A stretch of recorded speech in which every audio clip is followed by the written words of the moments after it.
Hi, welcome to our channel Sunita's media. Godavari ఒడ్డున ఉన్నటువంటి రాజమహేంద్రవరంలో ఉజ్జయిని మహాకాళేశ్వర ఆలయంలో ఉన్నాం. ఇక్కడ ఉన్నటువంటి ప్రత్యేకతలు, విశిష్టతలు అడిగి తెలుసుకుందాం రండి.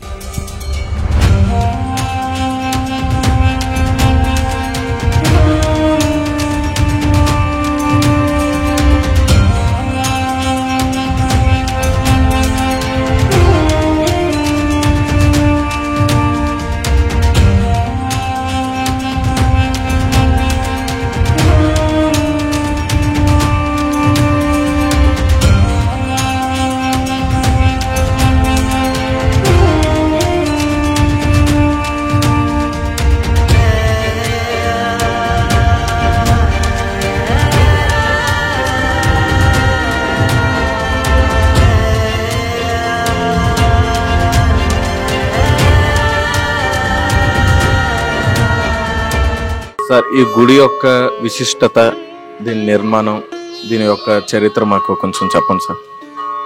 గుడి యొక్క విశిష్టత, గుడి యొక్క నిర్మాణం, గుడి యొక్క ఏ రకంగా సంకల్పంతో ప్రారంభమైన విషయాన్ని చెప్పాలంటే ముందుగా ఓ శ్మశానం గురించి చెప్పాలి.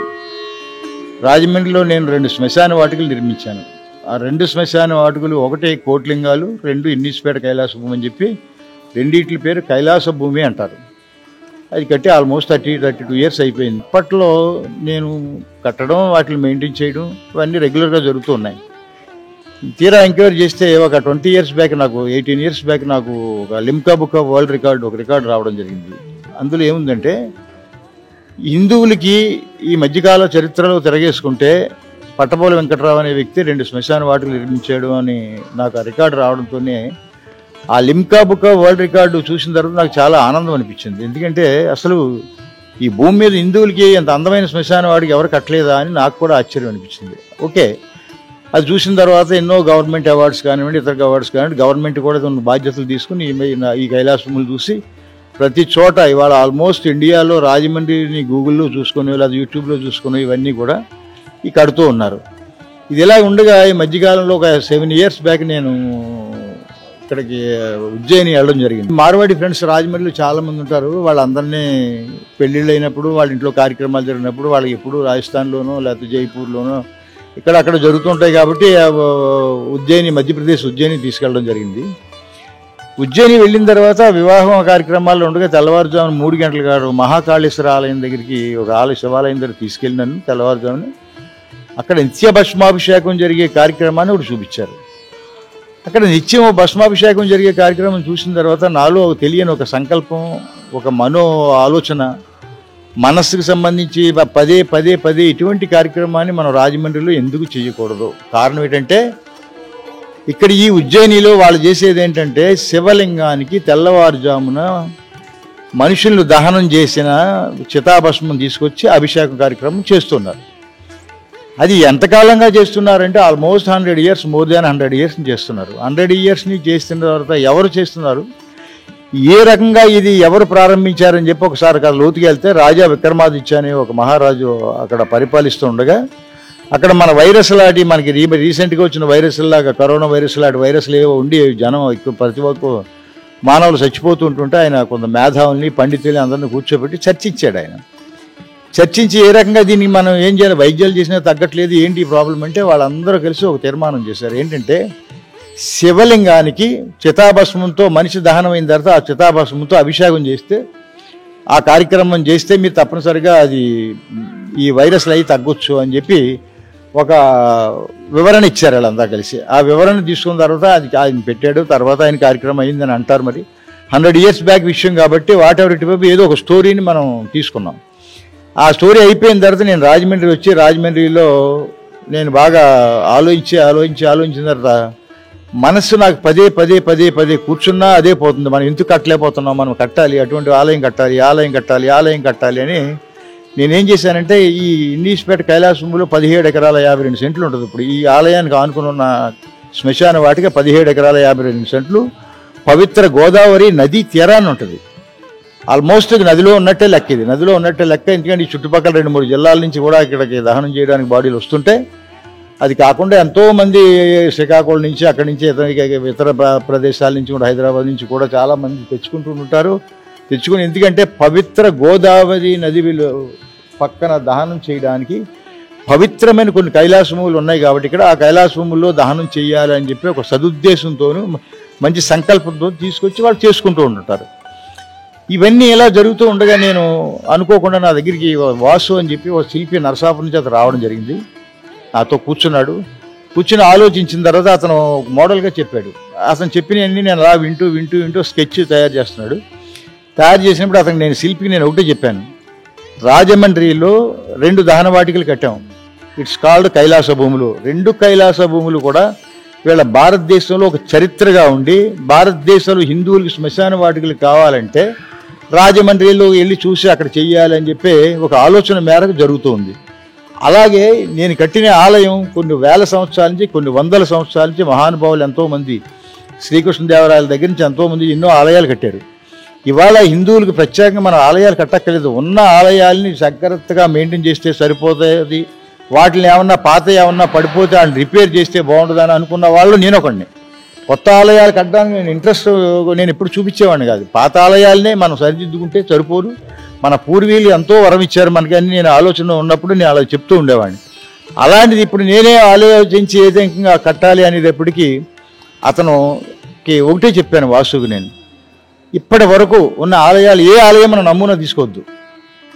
చరిత్రలో ఆలయం ఒక 3000-4000 సంవత్సరాలు వెనక్కి ఆలయాన్ని ఏదైనా ఆలయం తీసుకుందాం కానీ బట్ మోడల్ అది ఉండకూడదు. ఆలయం మోడల్ ఉండకూడదు. అక్కడ జరిగే క్రియలు కూడా ఇప్పుడున్న పద్ధతుల్లో కాకుండా నూతనంగా ఉండాలి, ప్రజల ఆకర్షణీయంగా ఉండాలని చెప్పి నేను అతనికి చెప్పడం జరిగింది.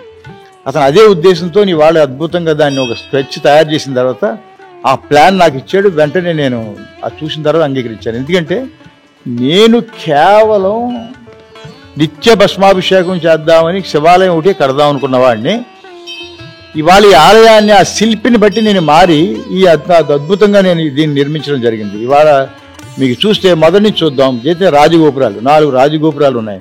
మొదట మీరు గోపురం నుంచి ఎంటర్ అవుతారు. ఆ రాజగోపురం ఒకటి 4 పక్కలు ఉన్నాయి, ఒక్కొక్కటి 75 అడుగులు ఎత్తుంటాయి.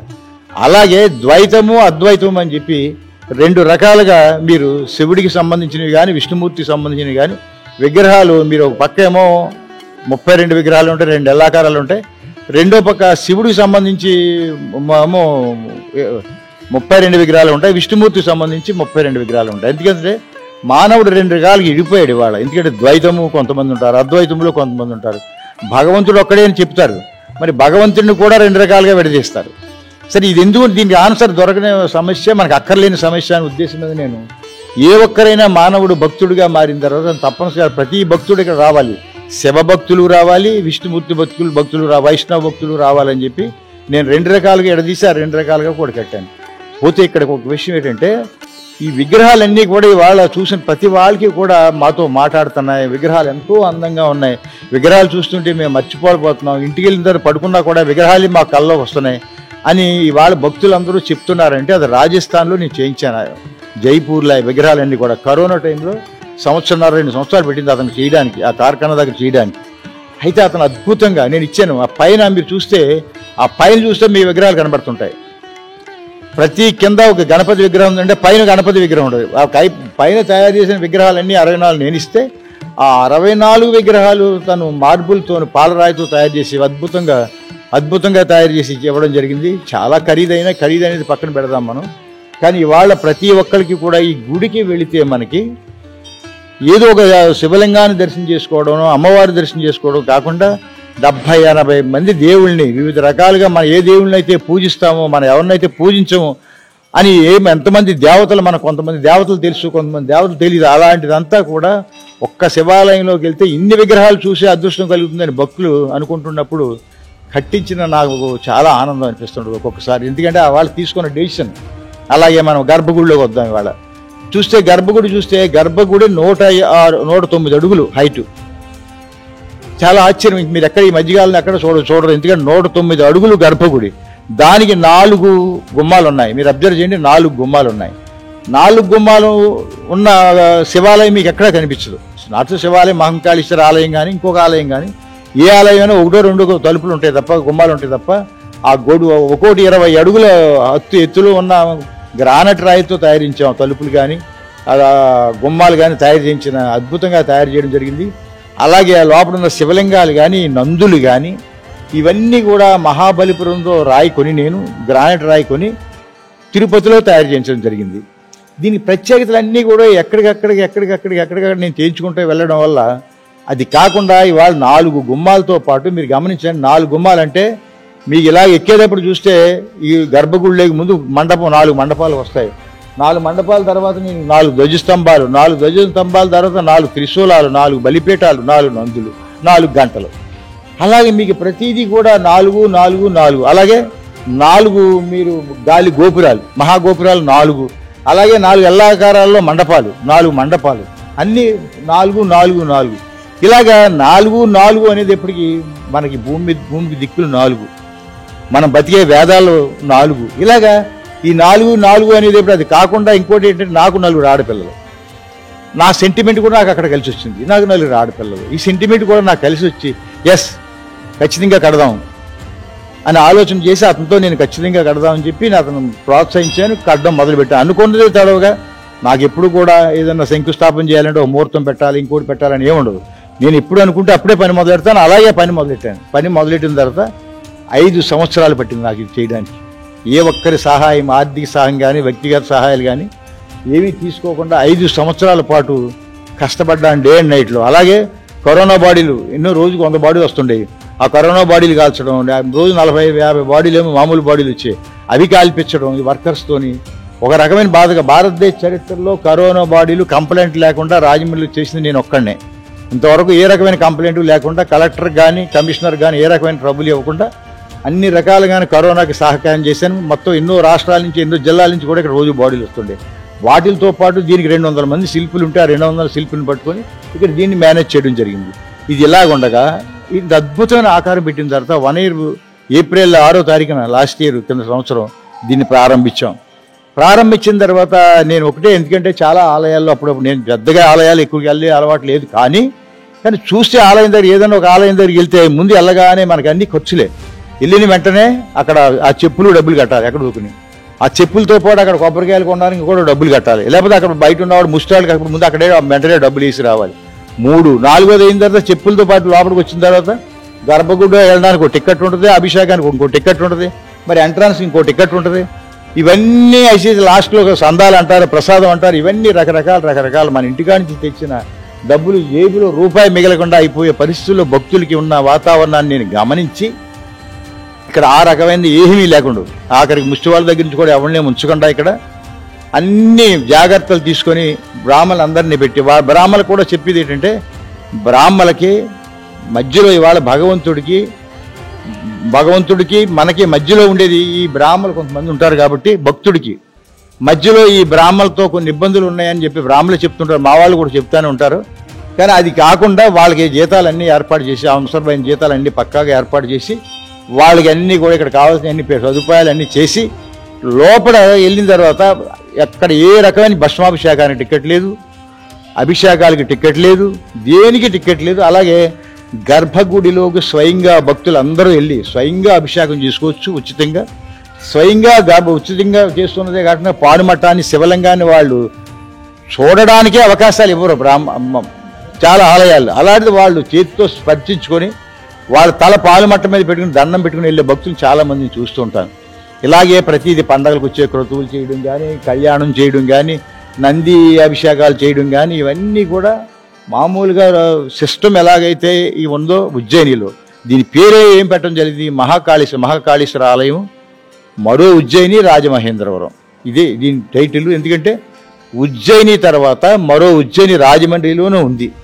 ఇవాళ నేననే మాట కాదు, ఇది వేనోళ్ళ దీన్ని పొగుడుతుంటారు భక్తులందరూ కూడా. చూసిన ప్రతి భక్తుడు కూడా సంపూర్ణంగా సంతృప్తి అయితే తప్ప ఇక్కడి నుంచి వెళ్ళడానికి వీలు లేదని నా మనసుకు అనిపించి నేను ప్రారంభించి చేసిన ఈ ఆలయం ఇవాళ భక్తులందరినీ కూడా ఆకట్టుకొని ప్రతి ఒక్కరిని కూడా తృప్తిపరిచి ఇవాళ 10 మంది భక్తులు వస్తే 1000 మంది భక్తులు మళ్ళీ పంపిస్తున్నారు.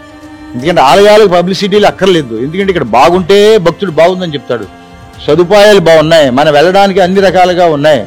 పొద్దున్న 4:30కే అభిషేకం స్టార్ట్ అవుద్ది, భస్మాభిషేకం 4 గంటలకు స్టార్ట్ అవుద్ది, 5:30 వరకు ఉంటుంది.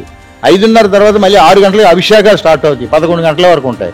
11 తర్వాత శుభ్రంగా క్లీన్ చేసుకుని అలంకరణ చేసిన తర్వాత మళ్ళీ భక్తులు దర్శనం ఇస్తారు 1 గంట దాకా. దర్శనం అయిపోయిన తర్వాత మళ్ళీ 3-3:30 కల్లా ఆలయం తీస్తారు. రాత్రి 10 గంటల వరకు ఆలయాలు ఉంటాయి. భక్తులు ఆఖరి భక్తులు వెళ్ళిపోయే వరకు ఆలయం ఉంటుంది. ఇక్కడికి వచ్చిన వారికి భక్తులు అంటే సంపూర్ణంగా మనకున్న దేవతలందరూ, ఏ పరమేశ్వరుడు అయితే ఇంతమంది దేవతలను సృష్టించాడో ఆ దేవతలందరినీ మనం దర్శించుకోవచ్చు, ఆ భగవంతుడిని దర్శించుకోవచ్చు, అమ్మవారిని దర్శించుకోవచ్చు. మనం సంతృప్తిగా ఇంటికి వెళ్ళిన తర్వాత మానసికంగా ఏ రకంగా ఒత్తిడి లేకుండా ప్రశాంతమైన నిద్రలో వెళ్ళడానికి అవకాశంగా ఏర్పడిన ఈ ఆలయానికి కొల్లలుగా వచ్చే ఆ భక్తులను చూస్తుంటే నాకు కూడా నేను చేసిన శ్రమకి ఎప్పుడో మర్చిపోయి ఆనందంగా లేకుండా ఉండే అవకాశాన్ని కల్పించిన ఆ పరమేశ్వరుడికి నమస్కరించుకుంటూ సెలవు తీసుకుంటాను. నిర్మాణంలో ఎటువంటి ఆటంకాలు ఏమైనా ఎదురయ్యాయి సార్? ఏమీ లేవు, ఏ ఆటంకాలు లేవు. కరోనా వచ్చినా కూడా ఏమి లేవు. కరోనా వచ్చినా రోజు 200 మంది పనిచేసేవారు. అలా ఆటంకాలు ఏమీ లేవు. 5 సంవత్సరాల్లో కట్టానంటే ఆటంకాలు లేనట్టే కదా. నేను 5 ఇయర్స్లో కంప్లీట్ చేశాను దీన్ని. అంటే ఇలాంటి ఆలయాన్ని 100 కోట్లు 200 కోట్లు చేతితో పట్టుకున్నా కూడా 5 సంవత్సరాలు అవడానికి అవకాశాలు లేవు. కానీ అది అయిందంటే భగవత్ ఇచ్చ అంతే. అంత ఆటంకం అనే పదమే లేదు.